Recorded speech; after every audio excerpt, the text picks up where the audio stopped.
Hello everyone, I'm Rutuja and you're listening to Postcards from My Memories. If anyone ever asked me, what was it the first thing you learned to cook once your parents allowed you to use the gas stove at home? I would say it was chai. My love affair with chai started when I was in the 5th grade. Up until then, I wasn't really allowed to drink chai. It was more of an adult beverage in our house, so I had to wait for a really long time before I could enjoy my own cup of chai. Drinking tea was a ritual in our house. My dad would wake me up for school. I would then make him and I a cup of chai, and then once I was off to school, he would have another cup of chai with my mom. Now, this was their golden time.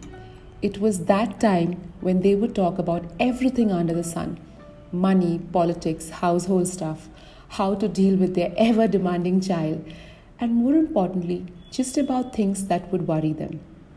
It's like they poured their hearts out in those 15-20 minutes of chai time. 10 years ago, somewhere on a beach in Kerala, a hawker handed me a steaming cup of cotton chai. As the hot, gingery, spicy black tea coursed down my throat, I felt I was home. I had recently moved from Mumbai to Kerala post marriage, and everything felt foreign to me. I was in the same country, just a change in states. But it took me a while to adjust to these new surroundings. Nothing was really helpful. But then, after the first sip of Kerala's famous cotton chai, I felt at peace.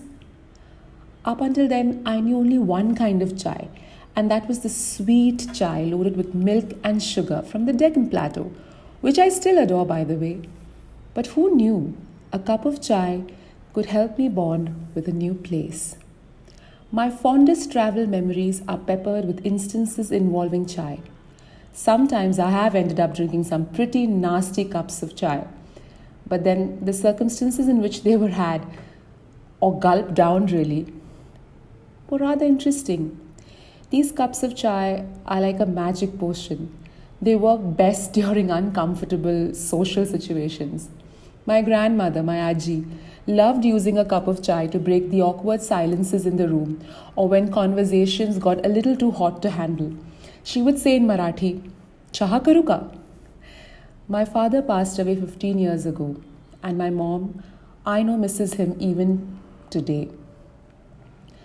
She says she just wants to sit at the table early morning and sip her cup of chai, thinking about all the things she would have loved to share with him, the conversations she might be replaying in her head a million times, just to feel a little closer to him, so that he never fades away from her memories, even after he's long gone.